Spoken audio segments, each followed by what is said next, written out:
Hello friends, welcome to ಸಂಸ್ಕೃತಿ creations YouTube channel. ಇವತ್ತಿನ recipe ಬಂದು ತುಂಬ ಈಸಿಯಾಗಿ ಇನ್ಸ್ಟೆಂಟ್ ಗುಲಾಬ್ ಜಾಮೂನ್ನ ಹೇಗೆ ಮಾಡ್ಕೊಳ್ಳೋದು ಅಂತ ನೋಡೋಣ. ಮೊದಲಿಗೆ ನಾನಿಲ್ಲಿ ಒಂದು ಬೌಲ್ಗೆ MTR ಇನ್ಸ್ಟೆಂಟ್ ಗುಲಾಬ್ ಜಾಮೂನ್ ಪೌಡರ್ನ 70 ಗ್ರಾಮಷ್ಟು ಹಾಕ್ಕೊಂಡು ಒಂದು 1/4 ಲೋಟ ನೀರನ್ನ ಆ್ಯಡ್ ಮಾಡಿಕೊಂಡು ಇದನ್ನೆಲ್ಲ ಮಿಕ್ಸ್ ಮಾಡ್ಕೊತಾ ಇದ್ದೀನಿ.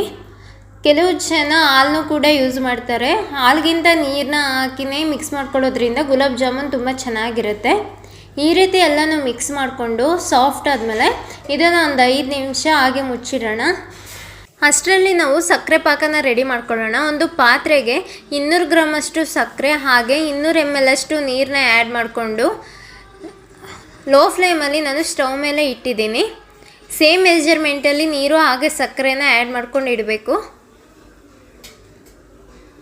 ಈ ರೀತಿ ಒಂದು 10 ರಿಂದ 15 ನಿಮಿಷ ಕುದಿಸ್ಕೊಳ್ಳಿ. ಸಕ್ಕರೆ ಪಾಕ ರೆಡಿ ಆಗುತ್ತೆ. ಇದಕ್ಕೇನೆ 1/4 ಟೇಬಲ್ ಸ್ಪೂನಷ್ಟು ಏಲಕ್ಕಿ ಪೌಡರ್ನ ಹಾಕಿ ಕುದಿಸ್ಕೊಂಡು ನೋಡಿ, ಲೈಟಾಗಿ ಕಲರ್ ಚೇಂಜ್ ಆದಮೇಲೆ ನಾನು ಸ್ಟವ್ನ ಆಫ್ ಮಾಡ್ಕೊತಾ ಇದ್ದೀನಿ.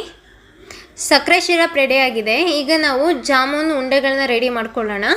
ಒಂದು ಪ್ಲೇಟ್ಗೆ ಎಣ್ಣೆನ ಸವರಿ ಇಷ್ಟು ಹಿಟ್ಟನ್ನ ತೊಗೊಂಡು ನಾನು ಜಾಮೂನ್ ಉಂಡೆನ ರೆಡಿ ಮಾಡ್ಕೊತಾ ಇದ್ದೀನಿ. ಇಷ್ಟಿದ್ರೆ ಸಾಕು. ಇನ್ನೂ ದೊಡ್ಡದಾಗೆಲ್ಲ ಉಂಡೆ ಮಾಡೋದಕ್ಕೆ ಹೋಗಬೇಡಿ, ಜಾಸ್ತಿ ದೊಡ್ಡದಾಗಿಬಿಡುತ್ತೆ. ಇದೆಲ್ಲ ಎಣ್ಣೆನಲ್ಲಿ ಕರಿಬೇಕಾದ್ರೆ ಉಂಡೆಗಳೆಲ್ಲ ದೊಡ್ಡದಾಗುತ್ತೆ. ಎಲ್ಲ ಉಂಡೆಗಳನ್ನು ಕೂಡ ಇದೇ ರೀತಿ ರೆಡಿ ಮಾಡ್ಕೊಳ್ಳಿ. ಈಗ ಸ್ಟವ್ ಮೇಲೆ ಎಣ್ಣೆನ ಕಾಯೋದಕ್ಕಿಟ್ಟು ಲೋ ಫ್ಲೇಮಲ್ಲಿ ಮಾಡಿರೋ ಉಂಡೆಗಳನ್ನೆಲ್ಲ ಹಾಕ್ತಾಯಿದ್ದೀನಿ.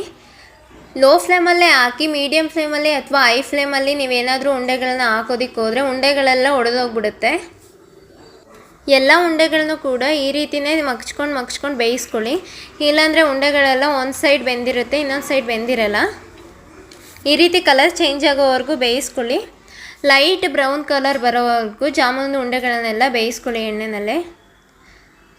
ಎಲ್ಲ ಬೆಂದಿದೆ. ಈಗ ಇದನ್ನೆಲ್ಲ ತೆಗೆದು ಒಂದು ಪ್ಲೇಟ್ಗೆ ಹಾಕ್ತಾಯಿದ್ದೀನಿ. ಕರೆದಿರೋ ಉಂಡೆಗಳನ್ನೆಲ್ಲ ನಾವು ಮೊದಲೇ ರೆಡಿ ಮಾಡ್ಕೊಂಡಿರೋವಂಥ ಸಕ್ಕರೆ ಸಿರಪ್ ಒಳಗಡೆನೇ ಹಾಕಿ ಒಂದು 10 ರಿಂದ 15 ನಿಮಿಷ ಹಾಗೆ ಮುಚ್ಚಿಡ್ತಾ ಇದ್ದೀನಿ. ನೋಡ್ತಾ ಇರ್ಬೋದು ನೀವು. ಇದನ್ನು ಕೂಲಾದ್ಮೇಲೆ ಓಪನ್ ಮಾಡ್ತಾ ಇದ್ದೀನಿ.